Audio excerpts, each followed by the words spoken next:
Right, hello, I can see some people are joining us. We're just going to wait for, we've only just opened for a few more people to join. So lovely to see everyone, really warm welcome. We love to know who we've got joining, where they're dialing in from. So do pop into the chat your name, where you're from, what you're up to at the moment, whether you're at uni or just kind of starting out in PR, we'd love to know. So do please put your details in the chat while we kind of wait for everyone to join. That would be great. And in a minute, we'll get started. Hi, Temi from London, fellow Londoners, that's great. I'm a little bit new to this, but I understand that sometimes we have people from all around the world joining us. So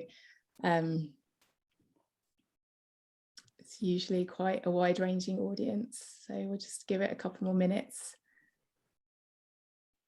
This is great. Lots of people joining and wanting to hear from our brilliant panel tonight. No pressure, guys.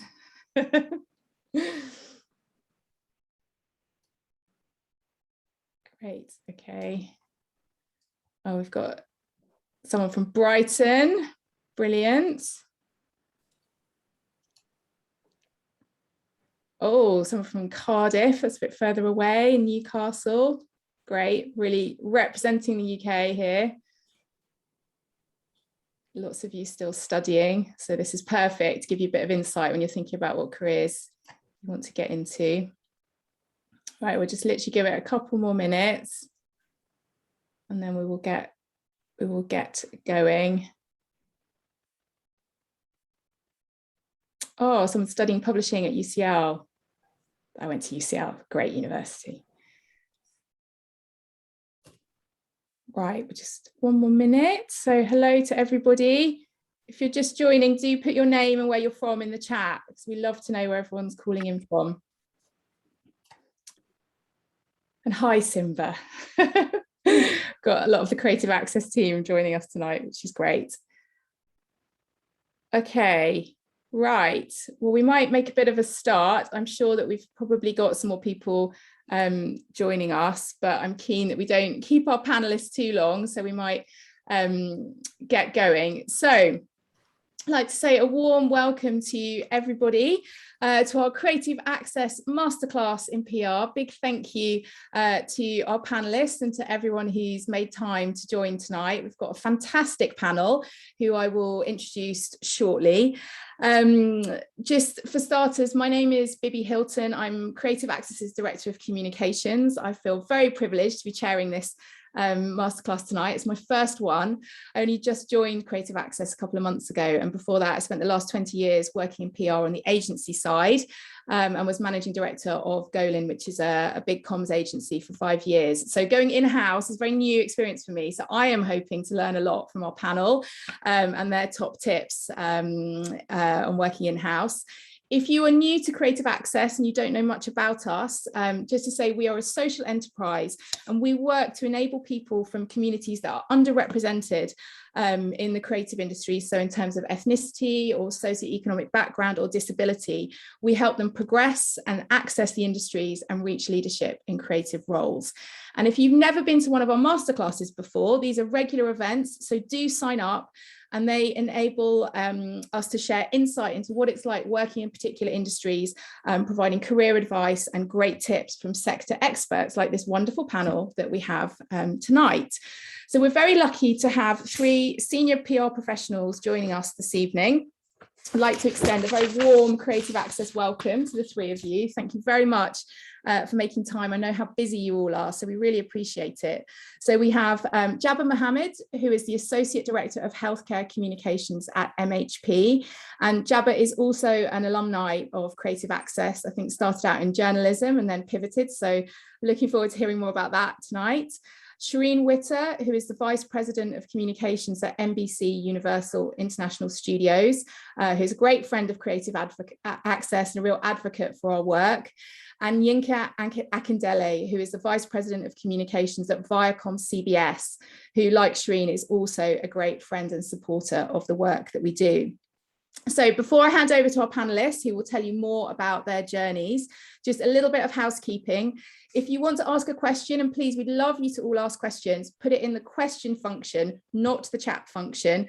And April on our team will be moderating. And at the end, we'll have time for a couple of questions. And we'll ask the most popular ones. You can also follow our live tweeting at _Creative Access or on Instagram stories, and there will be a recording of the session available afterwards.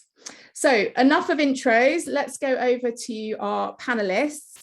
So I gave you guys a very brief introduction, but I'd love one by one if you can do an introduction of yourselves, explain a bit about your role, what it involves and who you work for. And perhaps we'll start with you, Shereene.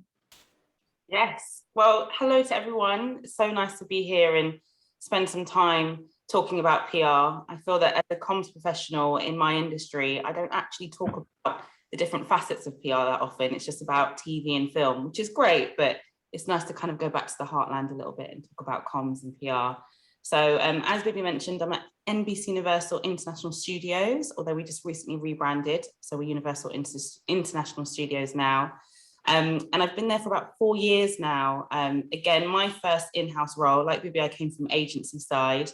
And I've got quite a vast remit from publicity, internal comms, culture, corporate comms, events, festivals, diversity, equity and inclusion, and everything else in between. So quite a vast remit, but really, really proud to be at NBC and just kind of trying to help the next generation of television makers and storytellers get their foot in the door and champion their content. So nice to be here with everyone. I'm looking forward to hearing from my other two panelists as well, to see what I can learn from them as well. Always learning in comms, always learning. Always learning. Thank you, Shereene. Gosh, that sounds a vast remit.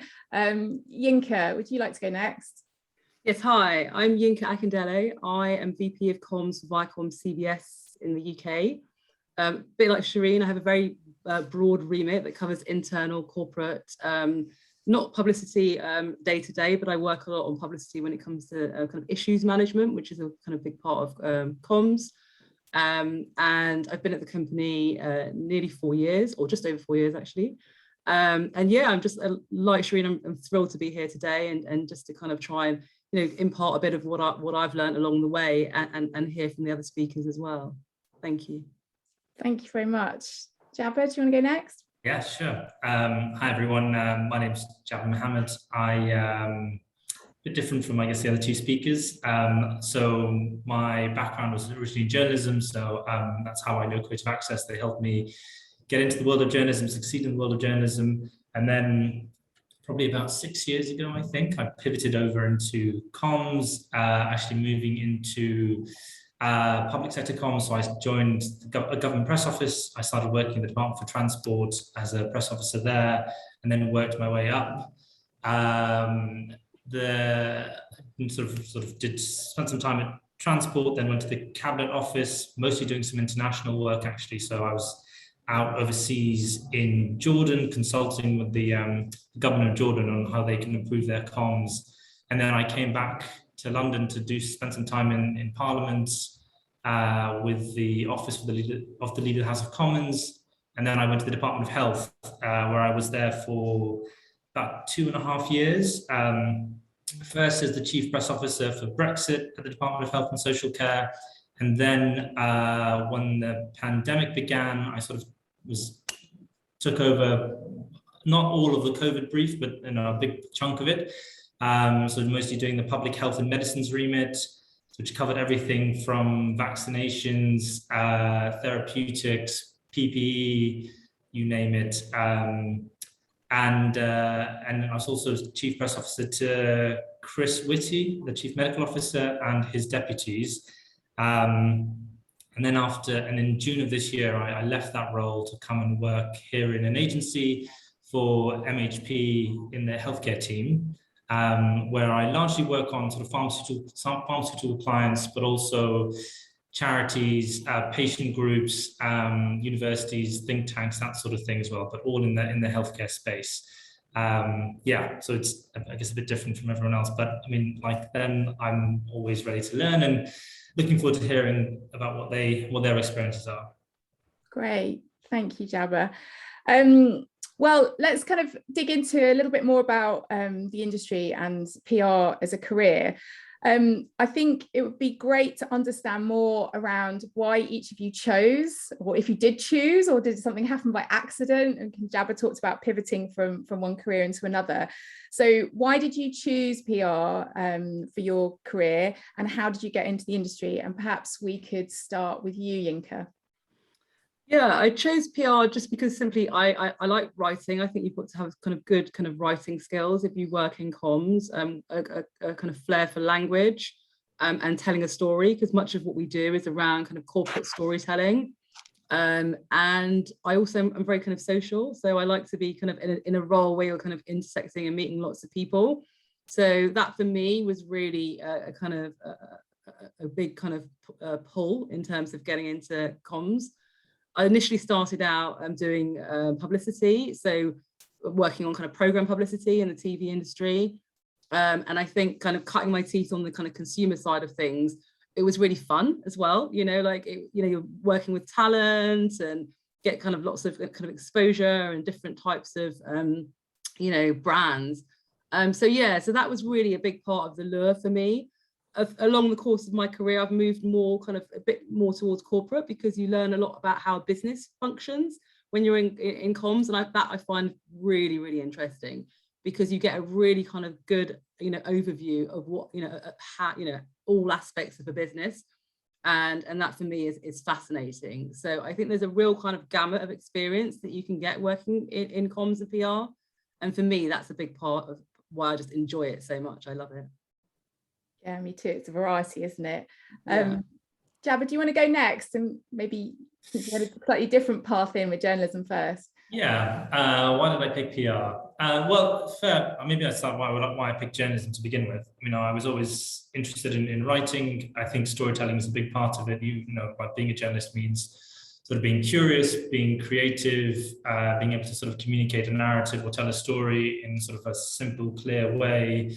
But then, after about 5 years in journalism, this is a bit negative, but I wasn't really getting what I wanted out of that profession, as in, in terms of the training, the development, the career progression. And I wanted to sort of maybe pick something with a bit more opportunity. So I had a little think, and then sort of thought I'd take the leap and try PR out.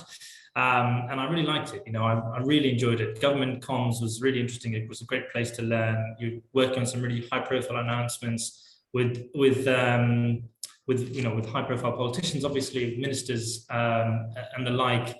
And it gave me lots of good training, lots of opportunities to travel, and just to, I guess, get exposed to a world that I wouldn't normally be exposed to.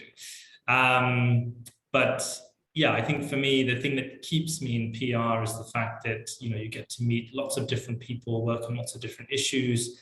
And yeah, I just really enjoy the social side as well. I know I really like going out, like networking, sort of doing that sort of personal engagement. I think PR is like a big part of it. I know is about relationships. And so, that sort of sustains me in this industry. Great, thank you. And Shereene, can you tell us a bit about your journey into the industry? Yes, but I've got a slightly different story to the other two as well. I studied third world development and communications at the University of East London, and I always wanted to work for the UN, and I thought I was going to change the world as a young, naive student. And then I got to my third year and I quickly realized that I didn't actually know what I really wanted to do, and trying to apply for work experience, NGOs and charities, just I wasn't getting the kind of response and feedback that I wanted. So it was when I was doing a PR module, and I spoke to one of my course leaders, and he recommended an internship, part of the Taylor Bennett Foundation. And he said, you can learn about the different facets of PR and communications. Maybe try that after you finish graduating and see how you get on. So I applied and I got into the role. And it was a real kind of hybrid internship where I wasn't kind of really working at an agency. It was in partnership with a financial and business agency called Brunswick Group. And at that point, they'd just kind of gotten over the big BP oil spill. So it was all about crisis communication. So it was a completely different change to what you were learning at university and just seeing it in real life and being able to shadow some of these execs. And then I quickly realized that financial and business and corporate PR wasn't really for me. In all honesty, it felt a bit of a boys' club, and I just felt that I didn't fit in.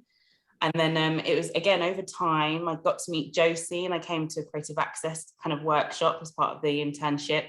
And I started to realize, to what Yinka said, there are just so many different disciplines in communications. You can kind of go into corporate or publicity or internal comms. And that's where I really started to learn and just build that interest in communications. And I thought, okay, I like the sound of this, but then the next problem was, how do I make money from it? As interns, you know, you're not making money. I was just getting my travel paid for. I was just about managing to cover my lunch, and I wasn't living in London. So again, coming back and forth was really difficult.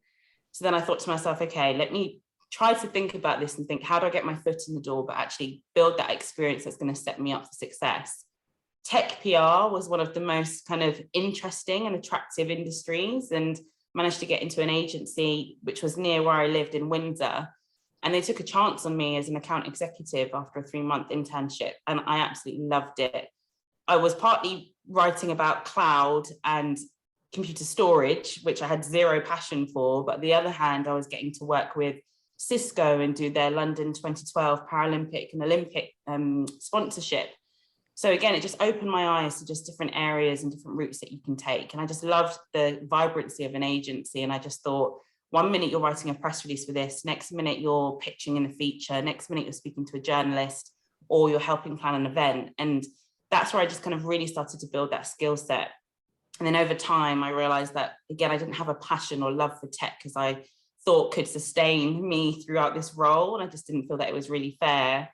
And then I kind of moved into London, started at a digital marketing and kind of media agency.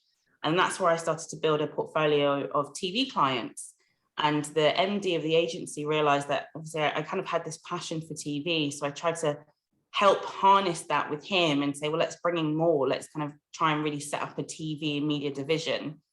And before we knew it, we were working with TV production companies and broadcasters, and we were going to Cannes for MIPCOM, and I got to meet Naomi Campbell for like a launch. I just thought, it's all glitz and glamour, you know, forget tech PR, this is where and it's not, it absolutely is not. When you're on the other side and everyone else feels like it's glitz and glamour, but when you're working behind the scenes, it's not always the case. But I think that's where I started to kind of build my love and passion for TV. And then again, I got to the point of working at a few agencies, and I always perceived going in-house as kind of selling your soul a little bit. I thought, oh, you're going to hang up your boots. It's a lot slower paced. You know, sometimes it's a bit kind of political. You've got that kind of corporate entity, but 4 years in at International Studios, and I'm not looking back. So yeah, made it in a roundabout way into where I am. But I guess that's the beauty of PR and what we do. There isn't just a straight path. No. Comms or PR, and you've got so much to offer, whether you're a journalist or you've studied publishing or marketing or comms or anything really, or even English, for example. So yeah.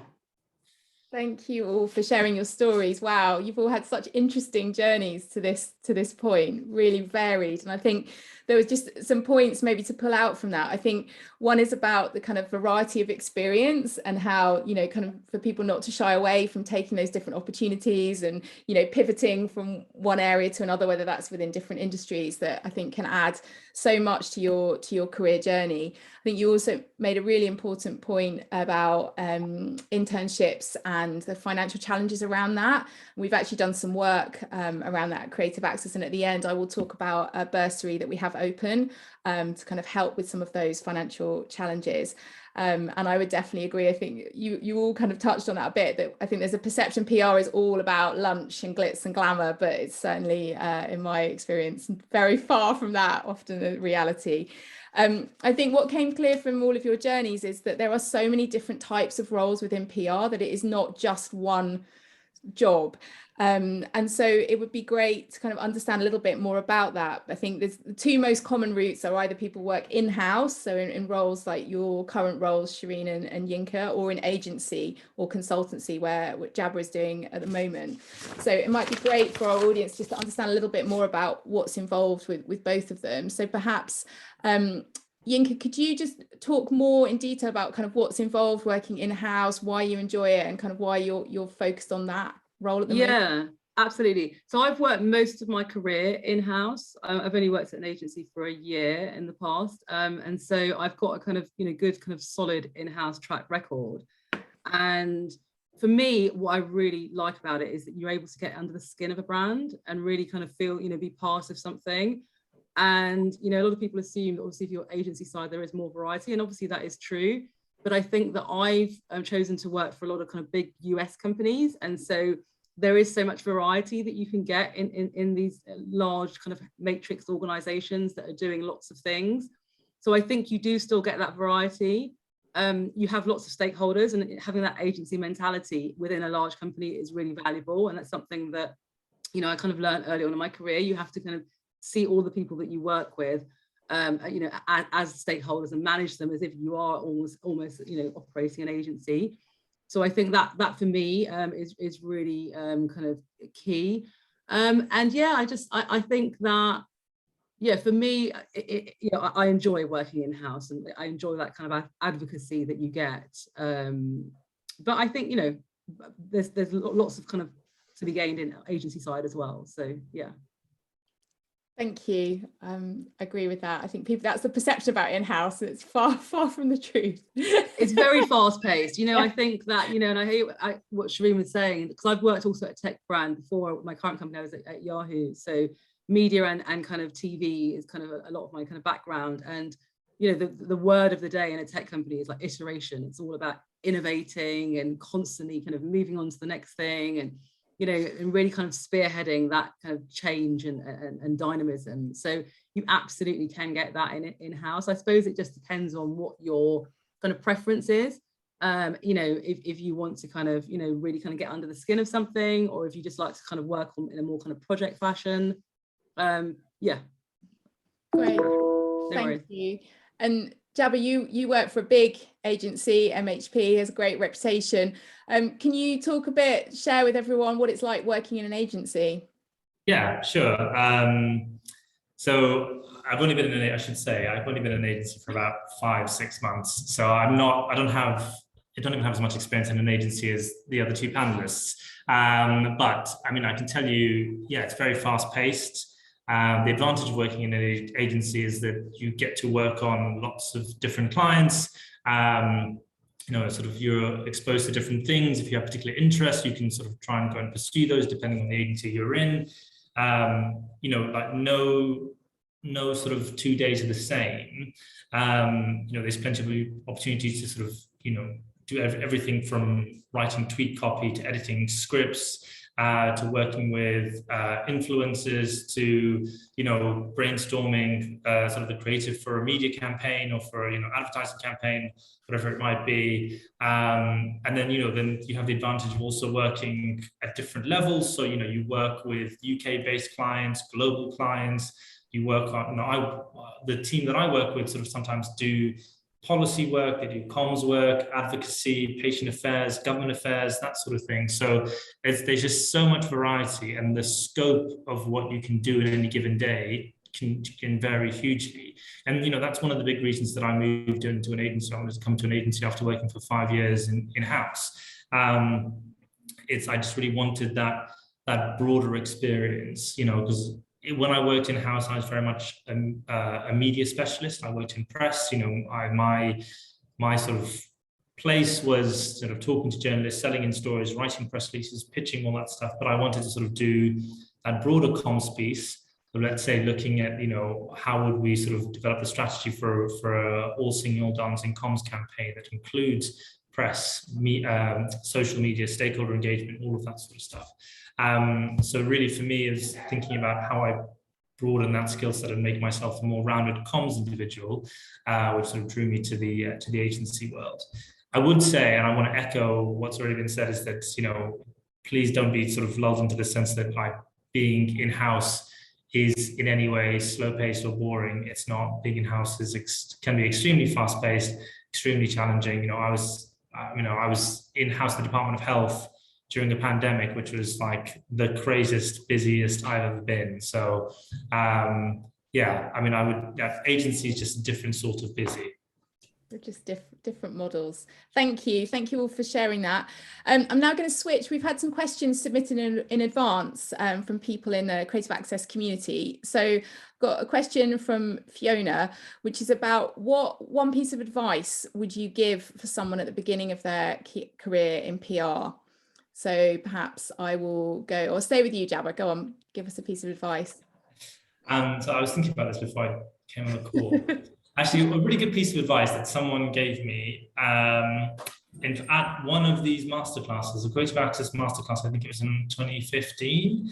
It was in the House of Lords. I can't remember the name of the speaker, but one of the speakers told me that, like, get mentors, find good mentors, people who can like guide you, coach you, you know, like offer you advice, you know, can have frank conversations with you. And that's something I really took away and really took to heart. And I've been very, very fortunate that I've found people in my both personal and professional life who have like been very generous with offering me advice and telling me, oh, you should do this and you should do that. And if they haven't known, they've always been willing to point me in the direction of someone who does know the answer. So yeah, my advice to you, if you're at the start of your career, find good mentors who can sort of, you know, guide you and offer you that advice that's so crucial. Great advice. Obviously, Creative Access would totally support that piece of advice. Shereene, do you want to go next to share a piece of advice? Yes, I guess the one piece of advice I would say is let your passions really come through. I think it's so tough when you're just starting out and you haven't necessarily got any work experience, or you've just got your degree to fall back on. And I think sometimes people always think that already just puts them, you know, at a disadvantage. But if you are passionate, and if and when you get the opportunity to, you know, have an interview or get through to the last stage for a job, sometimes it's your passion that can really set you up as a candidate. We've had so many people apply for roles within my team who have been brilliant on paper, almost perfect. Like, you know, you just think this person could be perfect. And then you meet someone and their passion and their drive just makes them they just come across as just so different to someone who may be more skilled than them or have more experience than them. And I think for us in communications, it's about people, and it's about finding the right people to work with us and do the job. I think you just cannot underestimate your passion and your drive. And, you know, for us, it's about, you know, will you fit into the team dynamic? Will you fit into the NBC dynamic? To Yinka's point, we have so many stakeholders. You know, you have a corporate brand, you have an identity in-house.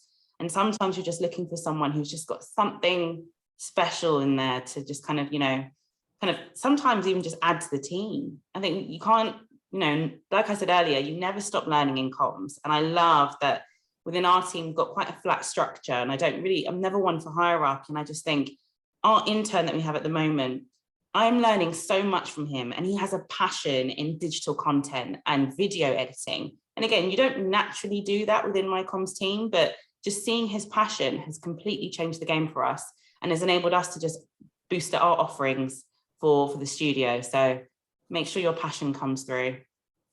Thank you. That's great advice. And I love that point about you learning from the interns coming into your team as well as teaching them. I think that's a really important dynamic. Yinka, what about a piece of advice that you would share? I would say, I mean, I wholeheartedly agree with the last point about learning and being on that kind of, you know, lifelong journey when you're working in comms. I mean, I'm always learning, and I think that's really, really kind of interesting. In terms of advice, I would say a good piece of advice that was given to me earlier on in my career was about, particularly in comms, keeping a calm disposition, because often there is so much that's going on around you. And I remember very early on, like one of my bosses saying to me, do you want to work in comms? And I was like, yeah, of course I do. I was, you know, like kind of quite stressed, something was going on. I was like, yes, this is what I want to do.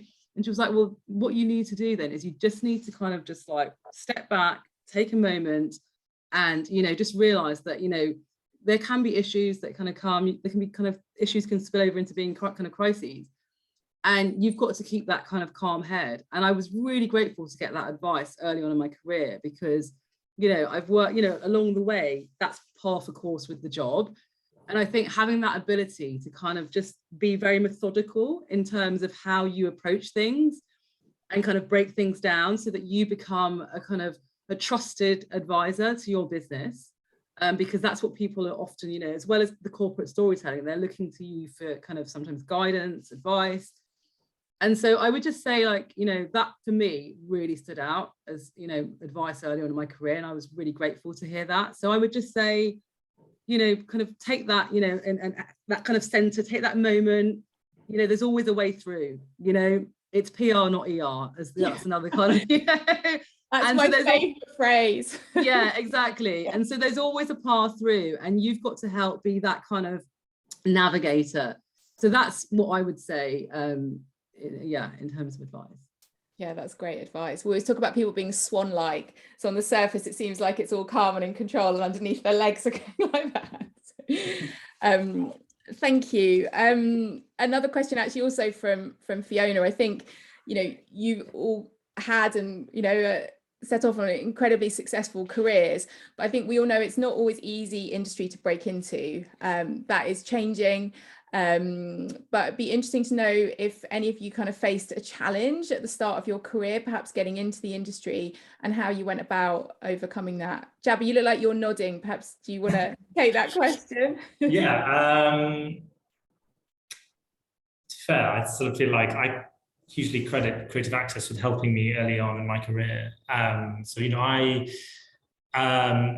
I started in journalism at a local paper, but sometimes being in local papers can be a bit of a dead-end job, right? Because I was, you know, I was 21, 22. I got this job after doing a postgrad diploma in journalism, and I'd been working with that job for about 2 years. And then, you know, I was really fortunate that I'd known Josie, because Josie was doing the PR for a local school in the area that I covered. So we'd spoken a few times, and an opportunity came up through Creative Access for an internship at the Daily Mail. And Josie rang me up and said, would you like to apply for this? You know, they want to interview someone. And I said, yeah, of course. And, you know, and through that, and Josie offered a lot of help. And, you know, like I think there was received coaching and some advice on how to answer the questions, how you know, and all of that. So, and that sort of really just set me off on my path. But, you know, when you're, you know, like everyone said, when you're young and you're trying to break into the industry, it's not easy. It's not, you know, like it just seemed to be 1,000 obstacles, and you never have enough money, and everything's just like, oh God, what have I done? I don't know. I'd had loads of like moments of panic, I feel like, especially when I was starting out. But I was just very fortunate to have met sort of some good people who helped me along the way. And also, I guess the other thing I'd say is that it's really important to be proactive. You know, when an opportunity comes, really you've got to try and seize it with both hands and try and make the most of it. Yes, of course, Josie and Creative Access helped me a lot in sort of giving me the opportunities, but, you know, I'm sure Josie would agree, a lot of those opportunities I had to sort of fight and win for myself. You know, there's a door, but really it's only you that can walk through it. So yeah, so I guess that's sort of my view on that. Thank you. Yinka or Shereene, I don't know if there was a particular challenge that you faced starting out that you'd like to talk about. Yeah, I mean, it wasn't easy. I knew that I wanted to work in the media industry. And at the time when I was kind of starting in my career, it wasn't easy. It was a very it had a perception of being an industry that's quite kind of public school, you know, quite kind of privileged. And that's not my background. You know, I went to like, you know, a state school from a modest background. And so I didn't really kind of like fit the mold, as it were, you know. And so it was very disheartening at the beginning, you know, kind of, right, you know, I used to apply for lots of jobs and, you know, didn't, you know, it was really quite a struggle. And, you know, my first kind of job in TV, I was doing publicity for The Bill, which is a police drama on ITV that's no longer on air. And I remember kind of, I got that job, and I remember the strength of it was on the kind of the writing test, because, you know, a lot of jobs kind of in comms do writing tests. And I remember them saying that although on paper you weren't the strongest candidate, because I didn't think I'd got the job even, because it was such a kind of grilling. And then they said, yeah, your writing test was, you know, really strong. And so I think for me, it's having that kind of self-belief. Like I knew I could do it. I knew that I was good and that I could, you know, I had it in me. But I was quite disheartened by that point. And I just thought, well, maybe it's not for me. And I think it's just never giving up. And I'm just glad that I didn't. And I'm just glad that I persevered, because, you know, I'm in an industry that I love, and in a sector that I just find, you know, really, I get so much enjoyment from it. And so, yeah, it's hard. It is hard, but persevere and have that self-belief, because that will keep you going and that will give you that drive that you need. That's great advice. Thank you. Shereene, I don't know if there's a challenge you want to share. To be honest, the biggest one for me was just finding my way, figuring out what I wanted to do after coming out from university. I think it's just so hard, especially when you're at university, like you're focused to do the best you can. And obviously in my course, there wasn't an option to do a sandwich course or go and do a year out at a company anywhere. So I was literally starting fresh, and it was tough. I think, again, similar to Yinka's point, you know, believe in yourself, but also really take advantage of the resources and the support that's around you. For some reason, especially at University of East London, the employability team, or, you know, just seeking out that information, it wasn't really encouraged. Or, you know, my group of friends, they just weren't really doing it. So I never knew that the great resources existed there. And again, like finding the Taylor Bennett Foundation internship, which introduced me to Creative Access. So just, you know, even if you don't know what you want to do, just keep going. And to this point, just persevere, just keep pushing, and you'll find your way. You'll definitely find your way. That's also great advice. Thank you. Question from a slightly different perspective, from one of our community, from Shorte, who wants to know if any of you ever suffer from imposter syndrome, and if you do, how you cope with it, which I think is a really interesting question for PR people, because I think, and all of you come across as very confident and very outgoing. So I think it's quite an interesting question to ask people that work in our industry. So I'd be interested to know if that's something that you ever experience. I know, Shereene, while we're on you, is that something you can relate to? Very much so, especially coming in-house and this being my first in-house role. I really, really suffered from imposter syndrome. And as I kind of moved up the ranks and became part of the leadership team, I also felt it quite strongly. I often perceived myself as this young Black woman who wasn't really worthy to have a seat at the table. And I used to kind of literally go into certain meetings and just check myself a little bit and just sit back and maybe kind of filter myself and feel that I can't really contribute. And it got to the point where meetings would come and go and I just wouldn't contribute or add any value. And I just think, you know, I'm here for a reason, and I can only give what I can give based on merit and my credentials and my experience. And if it's not good or I'm ever felt that, you know, I'm not appreciated, then I can go elsewhere. And luckily that was never the case. I think it was definitely a personal experience and something that I had to overcome myself. And it's tough because back then as well, there wasn't the resource, there wasn't the guidance. People weren't really talking about it as much as we are now. And I'm glad that there are certain stigmas and experiences and just things that we are more openly willing to talk about now. Whereas before, it's like, you know, you hold your tongue and you just keep on going. You just turn up and you do the best you can. And again, as a young Black woman, I've always been taught, like, you're going to have to fight harder. You're going to have to be challenged more than others. So just always put your best foot forward. And it's weird because there was a turning point for me when we went through the murder of George Floyd. And at that point, we were all stuck at home with COVID, just really frustrated and angry at the pandemic. And it's almost like we had no one to vent to. And that's why, Jab, I'm intrigued to hear about your experience with Chris Whitty, because I love to know, such an incredible man, what he's done for us over the past couple of years. And I think it was a moment where I kind of just went through a bit of self-reflection, and I thought to myself, do you know what? There is so much more that I can offer and I can give. And I'm at a point in my career where it's still really exciting and I've got so much more to do here at International Studios. And I think it's for the first time where I just kind of tried to shrug it off a little bit and take more conviction and have more confidence in myself. And I think it was a turning point for me and the other people of colour within the studio. It's the first time that we really felt galvanised and empowered and had more licence. And that's not to say that we weren't given that or made to feel that way before, but we just had this unfortunate feeling inside that we just weren't worthy and we were frauds almost. It's like, you're here, but do you really deserve to be here?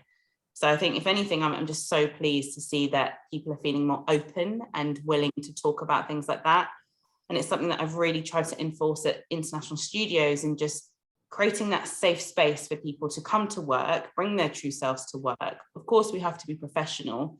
And to your point, Yinka, when you work for a US-based company, there are US sensibilities and nuances that you have to understand. And you're quite often trying to demonstrate what the international sensibilities are and what the UK sensibilities are. But it was just a really good moment for us all to just pause and really think about what we have to offer, who we are as professionals and what we're trying to do. So it's not easy, and I do not wish it on anybody to feel that way. You can quite often get to quite a dark place, but as comms people, we have a lot to offer and a lot to give. And again, as Yinka said, we are trusted advisors and consultants for many. So really kind of take ownership of that and celebrate it, if anything. Thank you for sharing that. I think it's reassuring for people to hear that even someone at your seniority still sometimes has those moments of doubt, and that we all experience it. So thank you. You also nodded to actually good segue to my next question that I wanted to direct to Jabba from one of our community, Tadewanashi, who wanted to understand about the impact of the pandemic. And I think it would be great because you were like literally there next to Chris Whitty, Jabba. I can't imagine. Were you clicking the slides on the infamous? No, I wasn't. We'd love to know about that. What was it like? I guess, what was it like doing a real frontline comms job like that?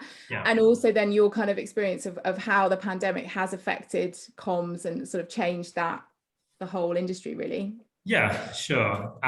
So what was it like? I mean, I sort of reflect on it now, and it sort of seems really surreal that I was sort of involved in some very high level meetings and high level decisions that took place, and some very, very high level announcements. I remember the very first Downing Street press conference when they were still being held in person at Number 10. I was being sat in the audience, sort of like prepping Chris beforehand, and being sat in the audience and listening to the whole thing unfold. And then obviously we moved to sort of the virtual press conferences and sort of doing all the work for that. And it was a lot, right? It was a lot of work. It was very stressful. And I think we all sort of tried to do our best to try and stay on top of it. I think we were very conscious of how it was impacting the team and sort of our individual mental health. And it's sort of odd working on the COVID story, but also sort of living through it at the same time, because there are people in our team who were worried about their loved ones, or sort of were new people who'd had COVID, or sort of people who'd lost people as part of the pandemic. So all of this stuff was going on, but at the same time, we were just working at this incredible pace and incredible rate to try and deliver, literally dozens and dozens and dozens of announcements. I think, we had, at the sort of peak of it, we were doing maybe 9 press releases a day or something crazy like that. And it was really intense. And it's really important to say, sorry, to Shereene, to your point about Chris, if you ever meet Chris Whitty, you'll realize very quickly that Chris is a very shy, reserved person, really very, very unassuming as an individual, but he has this incredibly big brain, and therefore, when he speaks so well and with such clarity that he's sort of automatically listened to. But he's not necessarily the loudest or the most vocal in the room. He's just the person who has the most to contribute.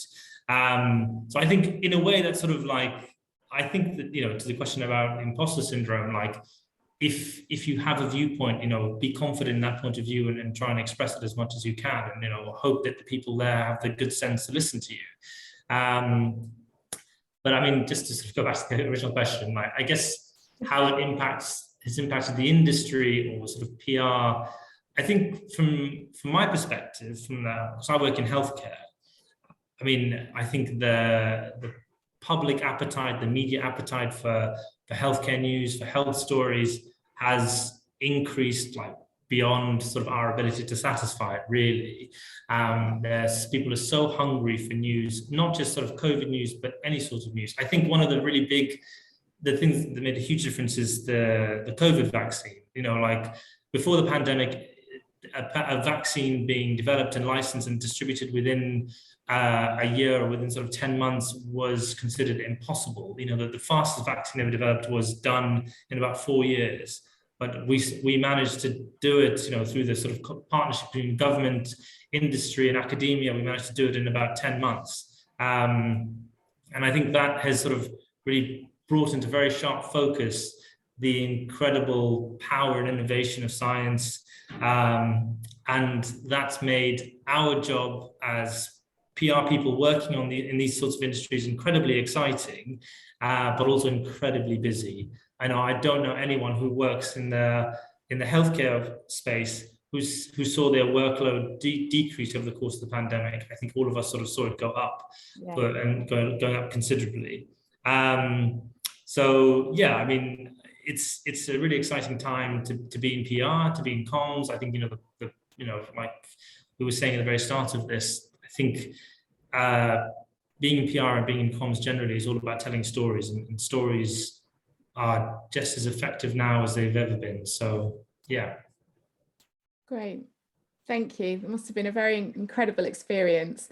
I'm conscious of time, and so I'm going to switch over now, and we've had some brilliant questions submitted by the people watching tonight. So I'm just going to go over and ask a few questions from the audience, and then I'll kind of come back and ask you a final finishing question in a minute. So really great question actually from Fuong, which is, how would you distinguish between PR and communications and or marketing? Which I think is quite an interesting one, because as we all know, the lines are getting increasingly blurred. Yinka, do you maybe want to talk to that a little bit?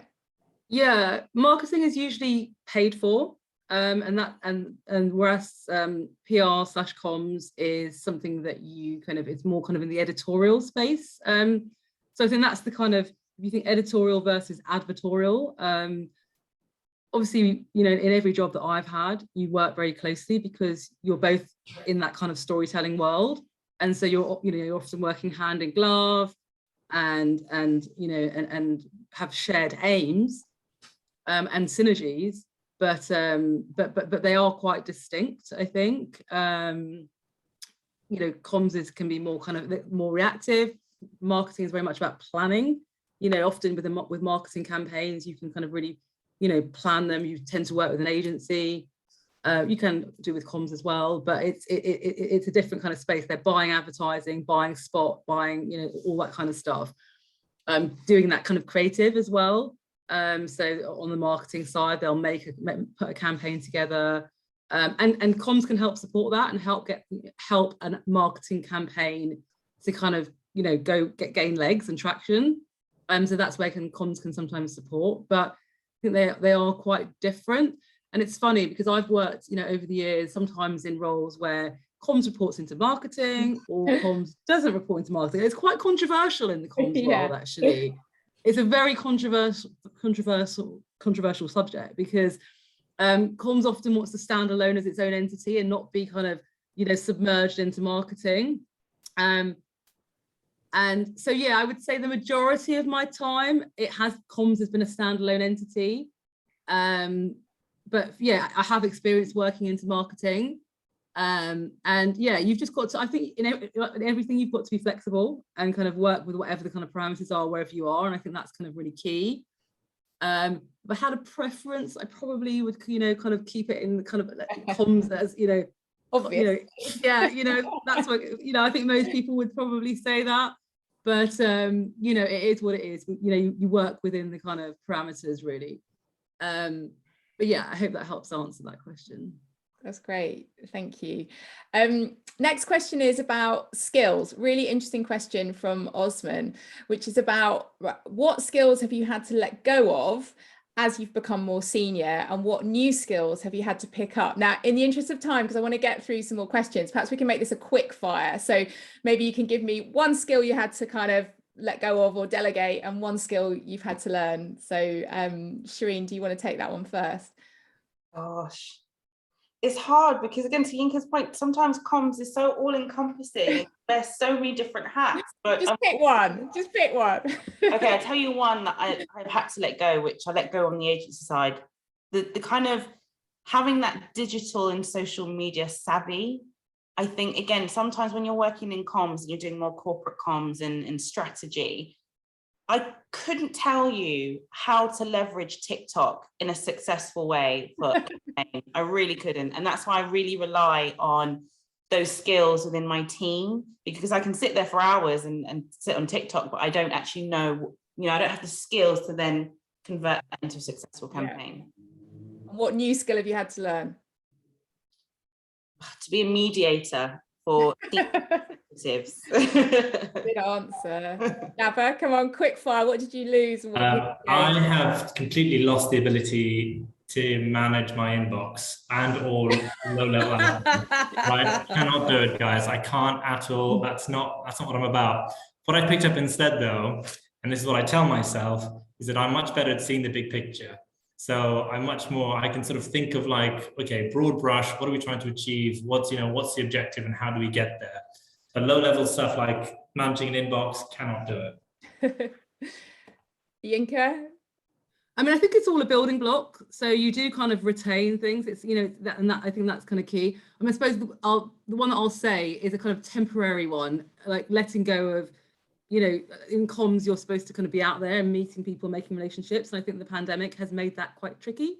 And so it's a temporary kind of hiatus of you've had to kind of let go of being out there, having a coffee, being just kind of, being external facing, and I don't like it. So I won't be letting go of it permanently. And then something that I've gained, I think I've just gained a better kind of handle on delegation. I think the higher up you go, you have to just be really kind of, able to kind of do that, and because you just can't do everything. And that's, for me, I think is something that I think you have to as you get higher up the ladder. Great, thank you. As all of you, I think, have said this evening, we're all still learning, aren't we? Really great question actually from Laura, which is, how do you make contacts when you are at that entry level into the industry and you can't really offer anyone anything in return? Like, how do you go about doing that? Because it is a really hard thing to do. I don't know who would like to take that. I think just going out and kind of like, there's more than when I was starting out, so many kind of bodies and groups and even things like this that you can kind of, kind of be part of. And I think it's just about really, we've had a whole kind of tranche of new apprentices come into our company. And then just what's really kind of stood out is how the confidence of just kind of, lots of them kind of coming up to you and saying, hi, this is my name, I've just started. And obviously that's someone once they've got their foot in the door, but I think it applies whether you're in the door or not. Is that having that kind of confidence, and I think people are really kind of impressed by that and want to hear. So I just think it's just being a bit bold and taking advantage of all the kind of opportunities that are out there, because there are a myriad of kind of channels, and just looking on company websites, like on brands, because there's so many of these kind of apprenticeships, returnships.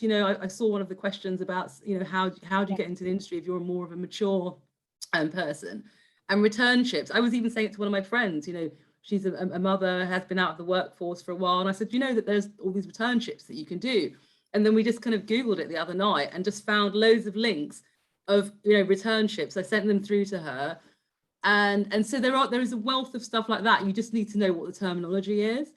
So go to somewhere like Creative Access, find out, and really kind of tap those resources up, because there are avenues in. Be proactive. Look, like I said, look on those websites and just don't give up. Yeah, no, that's great advice. And one build I would have to that is that I think that most senior people do want to give back to the industry and they want to help people in the way that they were helped. And I think there's very few people that if you emailed them and said, can you spare 10 minutes? And it's a good idea to frame it to say, I'm just not going to be a 2-hour meeting, but can you spare me 10 minutes? I don't think there's many people that would say no to that. So I agree with you. I think you should just go for it. Another question here, which I will give to you, Shereene, because you talked a lot about the importance of passion. again from Fuong, which is about how do you show that passion if you're at the really early stage when essentially you've just submitted a written application? What do you look for to kind of, as you're filtering through those applications, and how can people stand out? I would say it's your perspective, your opinion on the world, you know, how you're perceiving change in certain industry, and then, you know, how you can kind of harness that into the role that you're going for. So for us in TV, I kind of move away from tell me what you did at university, you know, tell me about your work experience. And I just say, what are you watching on TV? What do you think of Netflix and how Netflix has just completely changed the game of how we've watched TV? Even in the pandemic, the fact that we have been inundated with content, and then hearing about people's thoughts and feelings on that, and then harnessing, okay, so then how do you know, make sure a certain show stands out from the crowd? How would you position the show as the must watch and try and capture someone's attention when they've got 20,000 other TV series to watch? And I think if you have that interesting perspective, or just a difference in perspective and thought, and then that underpinned by that passion, I think just sets you apart from other people. Yeah, that's great advice. Thank you. There's a really interesting question from Temi. You all talked a lot about writing, or you loving writing, being a big passion.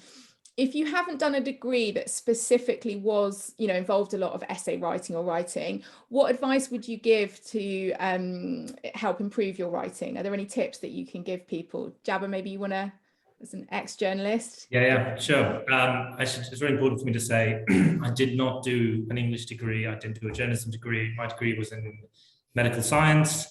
I decided in like maybe the final year or something like that I wanted to sort of pursue a career in journalism. So I did a 6-month postgrad diploma in newspaper journalism, and then I got a job in local papers. Now, even that I don't think I needed really. You don't need to be, you know, have a degree in English or have, you know, have loads of writing experience to make it in sort of in PR. I think all you have to do is sort of learn, or have an interest in writing to begin with, but then learn how to do the basics, and then practice often. Write as many press releases as you can, you know, especially if you're, you know, starting out in your first role, volunteer to do the press releases, and, you know, get feedback from the people above you who may know more about writing press releases, who may have, you know, they can sort of coach you and guide you. We used to do these copy clinics when I started out as a journalist, and, you know, like my copy used to be taken apart all the time, every single week. And it was a bit brutal, but, you know, it makes you a better writer, because you're like, you know, the next time you won't do that, you'll write better. And then my editors used to tell me, well, you know, just pick up a paper, look at how they write it in the paper, and then ape that as much as you can. And I think the same is true. Now, when I'm training people on how to write press releases now, I will say, you know, you need to go on, you know, a few websites, go look at newspapers, look at how they write stories, and then try and emulate that as much as you can in the press releases that you're putting together. And yeah, there'll be differences here and there, but, you know, typically that's a fairly good way of improving your writing, because, you know, writing, like everything else, it just takes time and practice, and, you know, after a while you get good at it. That's great advice. Thank you. I'm having to relearn how to write press releases again, going back into my new job. I'm going to take you up on that advice. We've had so many questions submitted, which is brilliant. Unfortunately, we don't have time to answer them all this evening. So I'm just going to ask you all kind of one final question, and then I think we'll have to wrap things up. But it's brilliant to see the engagement, and thank you to everyone who's put up a question. So a kind of final quick fire question. Can you just give me one parting kind of piece of advice to everybody watching for getting into the industry? Just a kind of quick fire final thought. Yinka? For me, I would say it's breadth of skills. You know, try and have as many kind of strings to your bow as possible, because that it will make, you know, really kind of stand you out. So whether it's having those kind of digital skills, you know, having the obviously the writing skills as a basic, but that, you know, real breadth in your armory really will help to kind of stand you out. Great. That's great advice. Shereene? Be fearless. Love You it. have to be fearless. You're going to get setbacks and knockbacks, but, you know, put yourself out there, get out there, there'll be emails that never get responded to, letters that never get responded to, but you will, and you will find that role that is almost perfect and made for you, and you'll just never look back. So be fearless. Yeah, imagine that you're thankful you're not Peppa Pig's publicist this week. Yes. Do you have a final piece of advice? My advice, I think, would be try and leverage your contacts, try and sort of use whatever means or tools. Creative Access is a great one to try and get into the industry. And more than anything, just be persistent, right? Like, stick with it. I know that there'll probably be loads of like bumpy times when you're just like, I know, like not very happy in what you're doing, not very fulfilled in what you're doing. But I think as long as you stick with it and keep an eye out for opportunities, you'll end up at a good place. That's great. Thank you very much.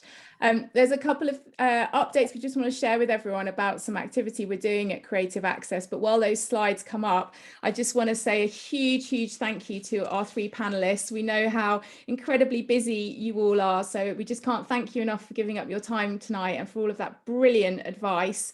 Thank you very much, and we'll let you go and have a lovely evening, and a big thank you to everyone listening in and for asking questions. On that point that was raised earlier about some of the financial barriers at the start of your career, it's something we're incredibly conscious of at Creative Access. And we actually have live at the moment a career development bursary in partnership with McLaren Racing. You can apply for this in order to get financial help towards your career progression. So anything from relocating to perhaps software that you might need. So if you go onto our website, you can find out further information and be able to apply for that. It closes on Wednesday, the 8th of December. So you still have a little bit of time to apply. So go to creativeaccess.org.uk. And then we are also at the moment, if you go into the next slide, we are also rerunning a survey that we did just at the start of the pandemic in 2020 to understand the impact of COVID on our community. We know that people from underrepresented backgrounds are disproportionately impacted. So again, we would love to get as many insights from our community as possible. So if you can support us and respond to that survey, that would be great as well. And you can access that through our social channels and also on our website. So we will let you go and enjoy the rest of your evening. Huge thank you very much. It was a pleasure to meet you all. And bye everyone. Thank you. Thanks everyone. Bye. Bye. Thank you. Bye.